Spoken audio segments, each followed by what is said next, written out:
Roller coaster ride पर बाजार के विश्लेषक का क्या कहना है, बात करने के लिए हमारे साथ कारवी स्टॉक ब्रोकिंग के पी फणिशेखर जुड़ रहे हैं, साथ ही सीएनबीसी आवाज के मार्केट अटॉर्नी सिंह भी हमारे साथ जुड़े हुए हैं।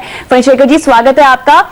बाजार ने आज एक नया लाइफ टाइम हाई छुआ है, लेकिन अब सबके मन में सवाल यही है कि आज जो हमने गिरावट का सेशन देखा है, हाई छूने के बाद जो तेजी शुरुआत में थी वो आगे फैलेगी, आगे जारी रहेगी?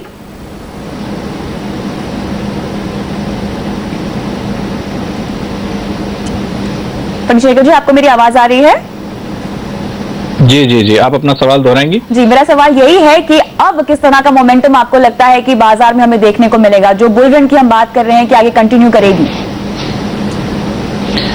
जी, बुल रन तो कंटिन्यू करेगा। देखिए, हुआ यह है कि 9000 का एक स्तर हमने छुआ है। मैं इसे एक मनोवैज्ञानिक स्तर तो नहीं कहूंगा, लेकिन ये जरूर है कि उस स्तर पे बहुत हद तक हमने रिटेल में भी प्रॉफिट बुकिंग देखी है। साथ ही साथ चूंकि कुछ बड़े इशू, चाहे वो सरकारी हो, चाहे वो निजी क्षेत्र के हो, चाहे वो एफपीओ या राइट्स इशू की बात करें आप, तो लाइंड अप हैं। तो इसके चलते भी जो है थोड़ा बहुत हम प्रेशर देखने को हमको मिलेगा। ज्यादा बड़ी बात यह है कि हालांकि हमने बजट बहुत अच्छा हमने देखा है, आरबीआई का रेट कट भी अपेक्षा से पहले आया है, लेकिन कहीं ना कहीं इस बात की नर्वसनेस मार्केट में है कि ग्रोथ किस प्रकार की आएगी over a period of time. क्योंकि अगर आप बजट को देखें तो रेलवे के क्षेत्र में और बाकी इंफ्रास्ट्रक्चर के क्षेत्र में करीब 45% से अधिक प्रावधान किया गया है पिछले साल के मुकाबले, लेकिन वो सारे प्रावधानों को काम करने के लिए बहुत जरूरी है कि कुछ इंपॉर्टेंट लेजिस्लेशन जैसे कि लैंड एक्विजिशन हो वो पास हो। तो कहीं ना कहीं बहुत हद तक संसद पर नजर रहेगी, नई दिल्ली पर नजर रहेगी कि किस प्रकार का वहां पे पॉलिसी एक्शन हो रहा है। तो इसी के चलते मुझे लगता है कि आने वाले कुछ समय तक एटलीस्ट शॉर्ट टर्म में ऊपर के स्तरों पे थोड़ी बहुत नर्वसनेस बनी रहेगी। और अगर आप देखें कि कौन से सेक्टर्स में कॉन्फिडेंस है, वो भी बड़े चुनिंदा सेक्टर्स हैं, जैसे कि फाइनेंशियल सर्विसेज है या ऑटो है। ब्रॉड बेस्ड सेक्टर्स में अभी तक पूरा कॉन्फिडेंस आया नहीं है। मुझे लगता है इसको आने में थोड़ा टाइम लगेगा, और जब वो आएगा तब आप देखेंगे कि एक बेहतर पार्टिसिपेशन पूरे ब्रॉडर मार्केट में होगी। तब तक मुझे लगता है कि ये 3 कदम आगे और 2 कदम पीछे वाला मार्केट होगा। तो 3 कदम आगे 9200, 9300 और 2 कदम पीछे 8700, 8800। करीब करीब आपने सही अंदाजा लगाया अनिल जी।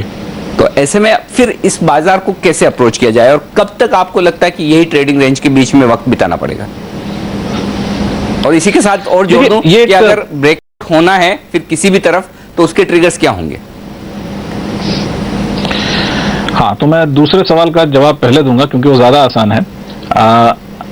अगर, और हम सबको इस बात की उम्मीद है, अगर ये लेजिस्लेटिव जो है लॉकजैम टूटता है और अगर सरकार सफल होती है लैंड एक्विजिशन बिल को पास करने में, इस समय पे चूंकि सबसे ज्यादा फोकस उसी पर है, क्योंकि अगले 3 महीने में अगर आपका लैंड एक्विजिशन बिल पास होता है तो इंफ्रास्ट्रक्चर के जितने बेहतरीन प्रावधान किए गए हैं वो सब ऑन द ग्राउंड काम कर सकते हैं। क्योंकि अगले 3 महीने में लैंड एक्विजिशन बिल पास होगा, उसके बाद उसको करीब करीब और 3 से 4 महीने लगेंगे ऑन द ग्राउंड वर्क करने में।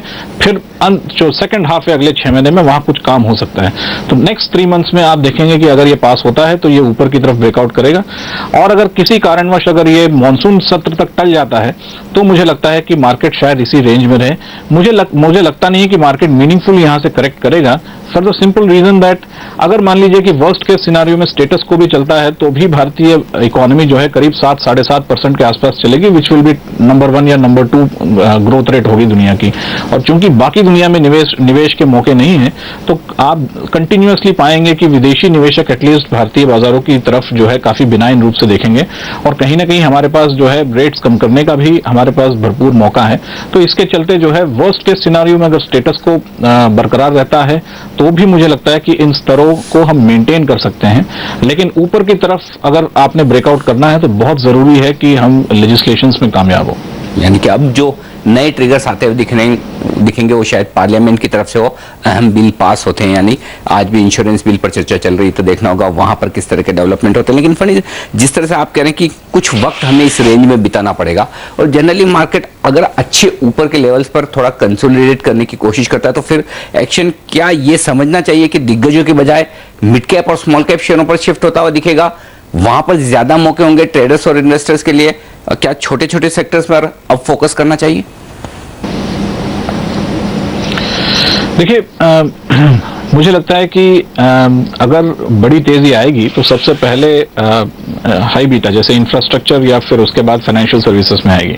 लेकिन दिक्कत यह है कि इंफ्रास्ट्रक्चर या उससे अलाइड सेक्टर्स में बहुत बड़ी तेजी हम ऑलरेडी देख चुके हैं। तो यहां पर इवन अगर मार्केट नीचे की तरफ करेक्ट नहीं भी करता है, इवन टाइम कंसोलिडेशन चलती है, तो भी आप ये पा सकते हैं कि कहीं ना कहीं जो निवेशक हैं जिन्होंने अगर छोटे इंफ्रास्ट्रक्चर कंपनियों में निवेश किया हो, तो अगर वो बेचैन होते हैं, वो इम्पेशेंट होते हैं, तो वहां पर आप करेक्शन देख सकते हैं।